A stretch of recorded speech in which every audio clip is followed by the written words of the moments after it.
Hola chicas y chicos, ¿cómo están? Espero que muy bien. Vamos a ver las consignas del trabajo práctico número 3, correspondiente al género lírico, es decir, la poesía. Empecemos con algunas generalidades o conceptos acerca del género lírico. Este género utiliza muchos recursos para sugerir ideas que no están en las palabras, ¿sí? Los poemas van a tratar temáticas muy diversas, pero lo van a hacer de una manera muy particular que no lo encontramos en los otros géneros literarios. Los poemas no solo importa qué dicen, sino también cómo lo dicen. En los poemas vamos a interpretar las palabras, es decir, todos los versos, las imágenes sensoriales, las metáforas, pero también vamos a observar y vamos a interpretar los silencios que hace el poeta, es decir, aquel espacio en blanco que también va a ser parte de la interpretación del poema. Vamos a ver un ejemplo, ahora un caligrama, es decir, un poema que con palabras forma una imagen que ya está relacionada con el contenido o con el título o con el tema que toca. Vamos a ir pensando entonces si importa tanto lo que dice o importa más cómo lo dice. Así que la consigna número 1 es que observen este caligrama y me cuenten de qué se puede tratar. ¿Sí? Esta es la imagen y está en francés, por ende no necesitamos comprender las palabras que hay dentro, sino que tenemos que eliminar el significado de la palabra y ver la imagen. ¿Sí? Vamos a ver ahora unos poemas muy breves, muy particulares, llamados haikus. Vamos a leer, por ejemplo, este de Bayo. Un viejo estanque, se zambulle una rana, ruido del agua. Vamos con este. Nace el otoño, se deslizan las nubes y se ve el viento. Bien, los haikus tienen algunas particularidades. Primero, tienen una métrica muy específica de 17 sílabas en total, repartidas en 3 versos. Cada uno tiene 5, 7 y 5 versos, así como se los estoy diciendo.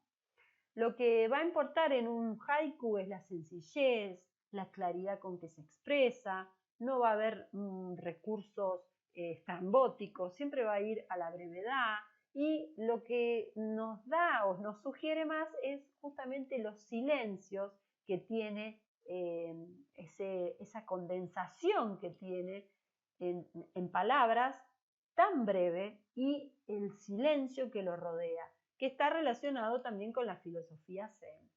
Obviamente es de la tradición japonesa. Estos poemas le dan al lector un lugar muy importante porque él es quien completa esos silencios con su propia imaginación. La consigna relacionada a estos haikus va a ser elaborar cada uno su propio haiku, pero respetando la estructura de los haikus.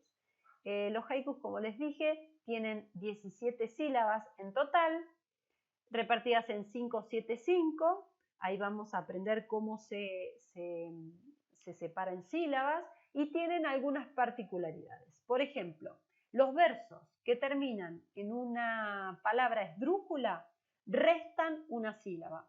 Los versos que terminan en una palabra aguda, es decir, con el acento al final de la palabra, suman una sílaba. Y también hay que tener en cuenta las sinalefas, que son aquellas uniones de los sonidos vocálicos de una y otra palabra que conforman una sola sílaba. Voy a leerles dos, en realidad, para que comprendan cómo se cuentan, cómo se contabilizan las sílabas y también cómo es esto de las sinalefas y de restar o sumar de acuerdo a la clase de palabra. Vamos con este. Nace el otoño, hay 6 sílabas, pero hay una sinalefa, acá se las voy a señalar, ahí dice nace, termina con una vocal, y el otoño empieza con otra vocal, así que eso se transforma en una sola sílaba. Nace el otoño, ¿sí? Y ahí llegamos a las 5 sílabas. Se deslizan las nubes, 7 sílabas, y se ve el viento. Acá hay de nuevo 6 y otra vez hay una sinalefa que podemos unir estas dos vocales de él y quedaría en 5 también. Ahora vamos a ver el que está más abajo y vamos a contar también. Montes lejanos, 5. Refleja la pupila, 7. De la libélula, 6. Pero como es una palabra esdrújula, le restamos una sílaba y queda en 5. Y en total son 17 sílabas. Espero que hayan entendido cómo se hace el conteo de sílabas y que logren sus propios haikus de los temas que quieran, vida cotidiana, sentimientos, paisajes, gente, lo que sea. Vamos ahora a cómo analizamos un poema, cómo se puede comenzar a analizar un poema. Vamos a comenzar conociendo algunos recursos, no todos, ¿sí? Vamos a comenzar conociendo los más importantes. El primero y principal son las imágenes sensoriales. Son las representaciones de algo determinado a través de los sentidos. Por eso vamos a nombrar las imágenes visuales, todo lo que tenga que ver con la vista, imágenes auditivas, gustativas, olfativas y táctiles. Y de hecho en los haikus ustedes pueden ver muchas imágenes sensoriales. Por ejemplo acá dice, acá y allá escuchan la cascada jóvenes hierbas. ¿Sí? Ahí hay una imagen auditiva. ¿Sí? O acá, ruido del agua, imagen auditiva. ¿Sí? Vamos con otro recurso, la anáfora. Es muy sencilla, es la repetición de una palabra o varias palabras al inicio de cada verso. Acá, por ejemplo, oh noche que guiaste, oh noche amable más que alborada, oh noche que juntaste. Estas son las anáforas, ¿sí? Esta es la anáfora, la repetición de oh noche. Y los signos de admiración. Acá, junto con la antítesis, les voy a explicar 3 figuras literarias que se basan, que se construyen sobre la contradicción. Una es la antítesis, que es la más sencilla, ya que es la oposición de dos elementos o ideas que van a funcionar como contrarios. En esto no hay mucha complejidad. Por ejemplo, un cobarde con nombre de valiente. Se está contraponiendo dos ideas, la cobardía y la valentía. Pero son contrarios, pero no son contradictorios. ¿Sí? Eso es la diferencia que va a tener esta forma literaria con las otras dos. Una es el oxímoron y la otra es la paradoja. El oxímoron, en cambio, sí es la oposición de dos elementos que son contrarios, pero sí son contradictorios. Por ejemplo, un muerto vivo, ¿sí? Eso no existe. De hecho, no puede haber un muerto vivo, ¿sí? Los zombies, pero en sí mismo ese es un oxímoron porque es un contrario, pero contradictorio. Algo que está vivo no puede estar muerto. Y además, el oxímoron tiene la capacidad de expresar algo nuevo y más en poesía, ¿sí? Por ejemplo, es hielo abrasador, es fuego helado, es herida que duele y no se siente. Ese es un poema que ahí está expresando el oxímoron, ¿no? Fuego helado. Ahí hay una contradicción. No puede haber un fuego helado, pero está intentando expresar algo un poco más profundo. Y por último, la paradoja, que también se basa en la contradicción, ya es un aspecto mucho más profundo del pensamiento porque explica algo que la ciencia o lo normativo no llegan a comprender. Entonces se utilizan las paradojas. Por ejemplo, hay un poema de Santa Teresa de Jesús que dice: vivo sin vivir en mí y de tal manera espero que muero porque no muero, ¿sí? Está hablando de más allá de una contradicción, está hablando de una paradoja, algo que vive sin vivir y que muere sin morir, ¿sí? Muere porque no muere.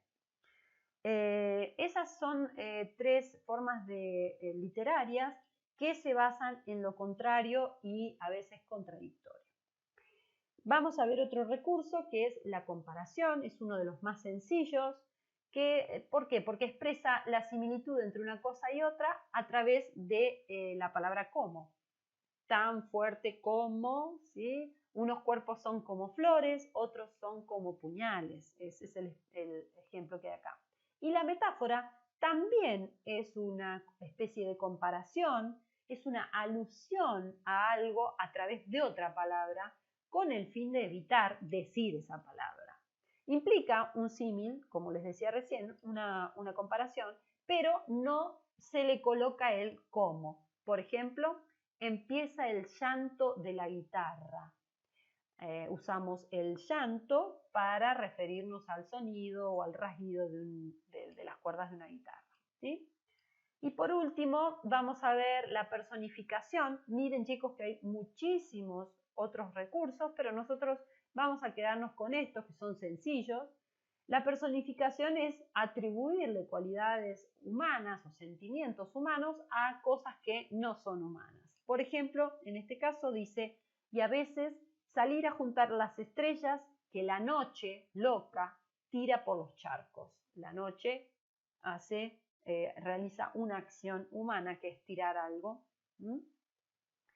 Bien, con estos recursos vamos a intentar comenzar a analizar los poemas. Bien, pero analizar un poema o interpretarlo no solo es observar la métrica, las rimas, los recursos. También debemos buscar las polisemias. Las polisemias es cuando una palabra tiene más de un significado y eso enriquece la interpretación, las asociaciones, las intertextualidades que venimos ya viendo y por supuesto sumar todas las competencias culturales que tengamos gracias a nuestra experiencia de vida para completar esa lectura y armar una interpretación individual y significativa para cada uno de nosotros. Por eso decimos siempre que un poema o una canción, cada uno la interpreta de acuerdo a su contexto y a su experiencia, y siempre difiere una interpretación de otra. Incluso uno mismo puede interpretar hoy en día de determinada manera un poema o una canción y dentro de un par de años volver a leerla o volver a escuchar esa canción e interpretar algo totalmente diferente, porque la experiencia de vida también nos ayuda a interpretar o a analizar una letra, ¿sí? Vamos entonces a ver cómo vamos a trabajar con poesía o con este género lírico. La primera consigna es leer uno de los textos. Recuerden que yo se los di en clase. Si no se los di en clase porque ese día faltaron, elijan uno. Son prosas poéticas y ustedes lo que deben hacer es explicar con sus palabras por qué ese texto forma parte del género lírico. Vimos algunas de las características. ¿Cómo es su lenguaje? El punto 2 va a decir qué está sucediendo con el lenguaje usado en esa poesía. ¿Sí? ¿Qué sucede?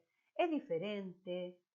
No es el lenguaje habitual, está enrarecido, está metaforizado, tiene muchos recursos. Eso es lo que quiero que ustedes vayan pensando o mirando en estas prosas. Y por último, la actividad que hicimos en clase, que es seleccionar palabras que les llamen la atención o que quieran resaltar o con las que quieran decir algo y señalen un recorrido para formar un nuevo poema, una nueva lectura sobre ese texto. Luego eso lo pueden transcribir y formar una poesía en versos y colocarle un nombre o un título al texto que han recreado ustedes.